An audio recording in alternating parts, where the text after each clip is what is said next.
is of importance. Thank you. As soon as you were elected president, there's a phenomenon that happened. The cases were collapsing left, right, and center. And these cases were of corruption in nature. And then other coincidence happened. Once you nominated some people, their cases were also withdrawn. I don't know what you feel about that and what you have to say about that. You know, when we talked about this, it looked like it was politics, you know. There was a huge push by the former administration, our friends, you know, to use the criminal justice system to run their politics, you know, and to fabricate, you know, cases against people merely because they didn't agree with your political side. It is in the public domain, my brother. Many governors, they were called, yeah, we are going to do this, we are going to start a file. You must be in Azimio. You must be in Azimio. You must. The reason why Azimio is definitely going to collapse is because it was built on quicksand. It was built on threats, blackmail, intimidation. So, to answer your question, is if the criminal justice system was used, today, the people who are supposed to give evidence against these people are saying, we can't give evidence because we were forced to say this and this and this as against this person because it was, we were forced to say so. Otherwise, our jobs were going to be on the line. So, I mean, so how do you support such a case? What are we supposed to say, prosecute this person anyway, you know? So, and it is not for me, by the way. It's not for me to decide. There is no single case I have been asked. And for your information, I have told cabinet here. I have told my cabinet ministers. I have told the DPP. I have told the EACC director. I have told the DCI. Normally, before somebody is arrested who is working in government, the president is informed, you know, so that he can say something. I have told them, don't call me. Okay. Read the Constitution, read the law. If somebody needs to be prosecuted, whether he is minister, whether he is PS, whether he is whoever, apelekwe kotini. I want to ask a follow-up question. I don't want to be asked anything. And I have told the criminal justice system. I have told my sister, the Chief Justice and President of the Supreme Court, I will never call her to ask her for any favor on any case. The only conversation maybe I will ask her is, if a case is taking too long, is to ask her, please expedite. We are not telling you rule this way or rule this way. Okay, Mr. Expedite the case, rule in whatever way, so that we know whether we are going left or we are going right. Mr. President, I accept your premise that these cases were politically motivated, as you've said. Why isn't the DPP being asked to take foundational responsibility? Because that office took cases. There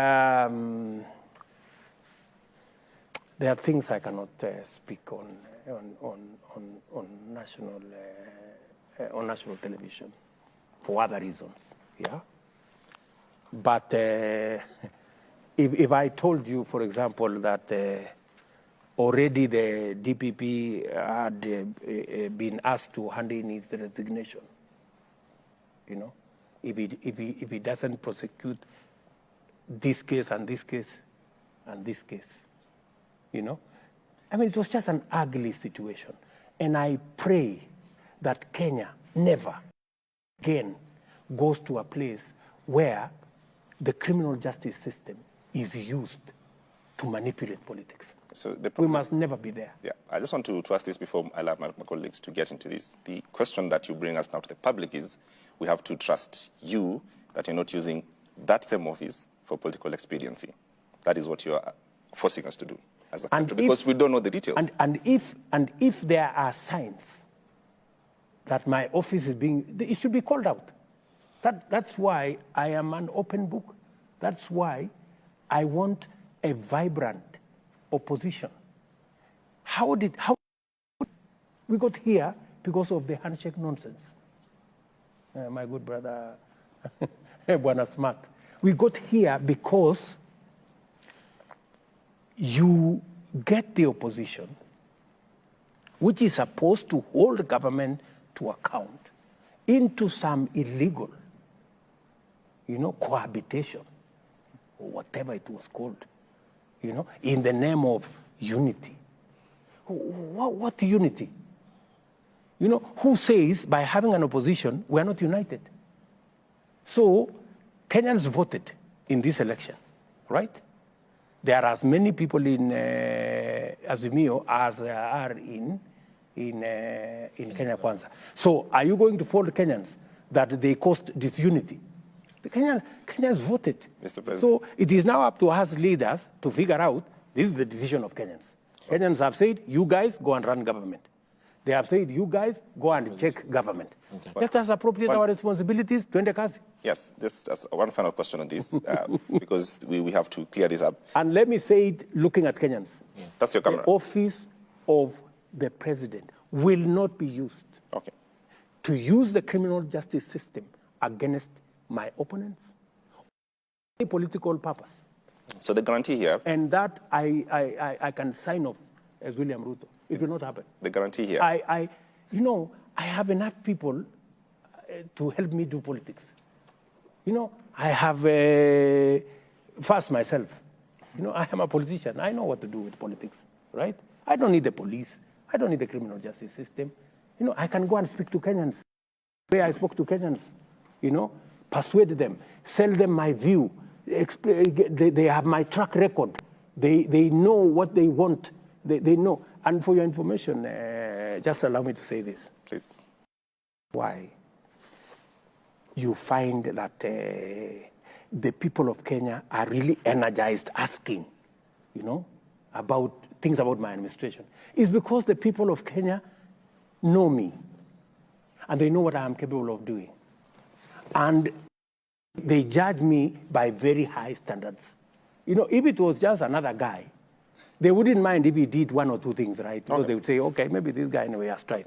But for me, I have to do things at another level because they know what I'm capable of doing. Yeah, I think the reasons that we're asking this and to finish this sequence of questioning on the rule of law and accountability is you actually put in the Kenya Kwanza Manifesto, and you said yourself that you'll establish within 30 days a quasi-judicial public inquiry to establish the extent of chronism, state capture, and such things. It's well past 30 days. It is well past 30 days. When you come in the space where we came in, the events of August 15th,